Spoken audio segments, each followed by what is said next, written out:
সত্যভামা, এ কি রুক্মিণী, তোমরা এখনো এখানে দাঁড়িয়ে? যাও বিশ্রাম নাও, তোমাদের বিশ্রামের প্রয়োজন। না না আর্য, এটা তো আমাদের সৌভাগ্য, আমরা আপনার সেবা করার সুযোগ পাচ্ছি। আমার যে একটা প্রশ্ন ছিল, যদি অভয় দেন তাহলে বলতে পারি। বলো। আমরা সকল শ্রীগণ অহৈতুকী ভক্তি দিয়ে আপনার সেবা করি, কিন্তু কে সেই রাধা? আজকে আপনাকে বলতেই হবে আর্য। রাধা, রাধা, আর্য, রাধা। আর্য, আর্য। সত্যভামা, তো কি বা দরকার ছিল আর্যকে রাধা সম্পর্কে বলার? তুই তো জানিস আর্যকে রাধা সম্পর্কে বলা হলে আর্য কতটা কষ্ট পায়। কিন্তু আমাদের তো এই প্রশ্নের উত্তর জানা প্রয়োজন। এর উত্তর আমরা কার থেকে জানবো? দিদি, আমি উত্তর পেয়ে গেছি। এর উত্তর একমাত্র রোহিণী মাতাই জানেন। চলো আমরা রোহিণী মাতার কাছে যাই। হ্যাঁ চল।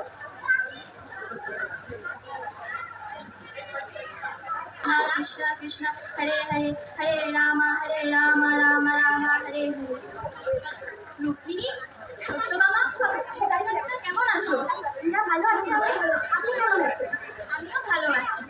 তোমাদের কি কোনো প্রয়োজন আছে হঠাৎ এই সময়? মাতা, আমার একটা অনুরোধ ছিল, যদি অনুমতি দেন তাহলে বলতে পারি। ঠিক আছে, বলো পুত্রী। আর্য সর্বদা রাধা রাধা বলতে থাকে, কিন্তু কে সে রাধা? আচ্ছা, পুত্রী, আমি তোমাদের এর কথা বলতে পারবো না।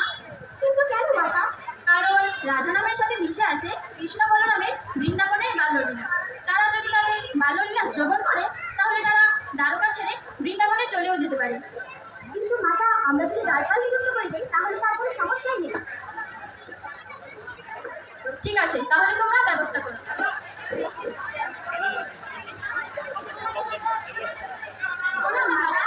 আয়ুষ্মান ভব পুত্রী, তোমরা সব ব্যবস্থা করেছো তো?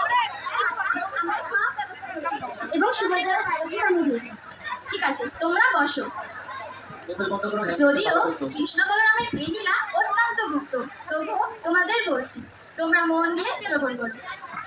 আমরা জলচক্ষু দ্বারা দেখে কৃষ্ণ আর বলরামকে পৃথক মনে হলেও তারা আসলে এক ও অভিন্ন সত্তা। বৃন্দাবনে কৃষ্ণ রাধারানী ও তার ব্রজগোপীদের সাথে মাধুর্য রসের লীলা বিলাস করেছিলেন। আমরা তাদের এই লীলা জলচক্ষু দ্বারা কখনোই বুঝতে পারবো না। একবার দেবর্ষি নারদও রাধা নামের মাহাত্ম্য বুঝতে ভুল করেছিল, তোমাদেরকে সেই কথা বলছি। একবার দেবর্ষি নারদ নিজেকে শ্রেষ্ঠ ভক্ত বলে ভুল করেছিল। তিনি জানতেন না যে এই জগতের সবচেয়ে শ্রেষ্ঠ ভক্ত হলেন শ্রীমতী রাধারানী। নারায়ণ নারায়ণ, আমি কত না যে সৌভাগ্যবান, যখন মন চায় তখন প্রভু দর্শন করি। কেন পাবো না? আমি যে প্রভু সব থেকে শ্রেষ্ঠ ভক্ত, কারণ আমার মুখে সর্বক্ষণ তোমার নাম কীর্তন থাকে। যাই, আগে বাবু দর্শন করে আসি। দ্বারকাধীশ ভগবান শ্রীকৃষ্ণের জয় হোক।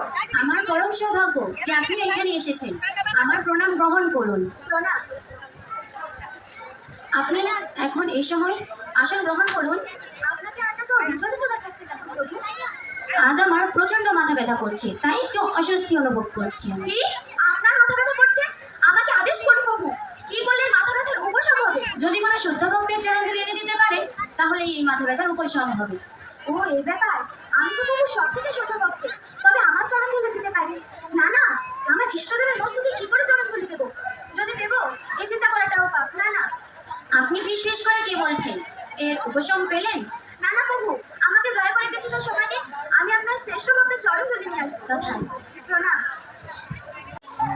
প্রণাম। আপনি কেমন আছেন? ভালো। হে নারদ, এই অনেকদিন পরে ব্রহ্মলোকে আপনার আগমন, সব কুশল মঙ্গল আছে তো? এক বিশেষ প্রয়োজনে আপনার কাছে এসেছি। আপনি তো প্রভু সব থেকে শুদ্ধ ভক্ত। তা তো তুমি অবশ্যই ঠিক বলবে। পিতা, আজ আমি দ্বারকা গিয়েছিলাম, গিয়ে দেখি প্রভুর প্রচন্ড মাথা ব্যথা, তাই তো আমি এখানে এসেছি। বলো কি তাহলে, এর উপায় কি? প্রভু বলেছেন যদি তার কোনো শুদ্ধ ভক্তের চরণ ধুলি তার মাথায় লাগানো যায় তাহলে তার মাথা ব্যথা ভালো হবে। আপনি তো প্রভু সব থেকেই শুদ্ধ ভক্ত, যদি চরণ ধুলা দেন। না না, আমি চরণ ধুলা দিতে পারবো না, এটা তো বড় অপরাধ হবে। তুমি অন্য কোথাও গিয়ে দেখো। আচ্ছা পিতা, প্রণাম। প্রণাম। প্রণাম দেবর্ষি। প্রণাম।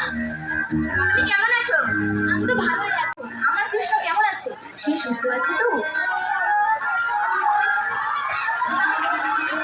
থামুন থামুন হে ব্রজবাসীগণ, পরমেশ্বর ভগবান শ্রীকৃষ্ণ এক প্রচন্ড মাথা ব্যথায় থাকতো। তার উপসর্গ হতে পারে। যদি তার কোনো শুদ্ধ ভক্তের চরণ তার মাথায় লাগানো যায়, তাই তো আমি এখানে এসেছি। এইটুকুই? আপনার কত লাগবে? আপনি নিয়ে যান। এই সবাই ধুলোর ব্যবস্থা করো।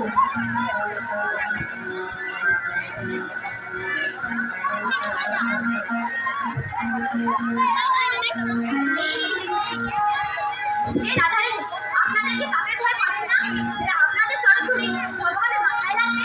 কিসের আবার পাপ? আপনার কাছে কৃষ্ণ ভগবান হতে পারে, কিন্তু আমার কাছে সে তা নয়। আর সে সামান্য চরণ ধরার জন্য কষ্ট পাচ্ছে, আর আমরা পাপনের বিচার করব? তা হতে পারে না। আমার প্রাণনাথ যদি সুস্থ হয়, তবে আমি জন্মান্তরে নরকে থাকলেও আমার কোনো কষ্ট হবে না। দেখুন সে আপনার কত লাগবে, আপনি নিয়ে যান। এইটুকু দিকে হবে, যদি প্রয়োজন হয় তারা আরও নিয়ে যাবে। আর কৃষ্ণকে বলবে একটিবারের জন্য যেন বৃন্দাবনে আসে। না, তোমার উপকার করলে। আচ্ছা নারদ, তুমি তো নিজেকে আমার শুদ্ধ ভক্ত বলে, তাহলে কেন তুমি তোমার চরণ ধুলে দিলে না আমায়? হে প্রভু, আজ আমার অহংকার ছোট হলো। আমি আপনার সামনে তো বেশি পাই বলে আমি মনে করেছিলাম আমি বড় ভক্ত, কিন্তু শ্রীমতী রাধারানী আপনার সব থেকে বড় ভক্ত। আমায় ক্ষমা করুন প্রভু, আমায় ক্ষমা করুন। আমি আমার কোনো ভক্তের দর্প রাখি না, আমি দর্পহারি, তাই আমি তোমার দর্প চূর্ণ করলাম। খুবই সুন্দরভাবে তাদের আদু আদু কণ্ঠে এই সুন্দর নাটক পরিবেশিত করলো এই রথযাত্রা মহোৎসবে। এবং এই নাটকের মূলে আমরা বুঝতে পেরেছি যে জগন্নাথ দেবের কীভাবে এই কলিযুগে উনি অবতীর্ণ হয়েছেন এবং ওনার অপ্রাকৃত কৃপাবাড়ি বর্ষণ করেছেন।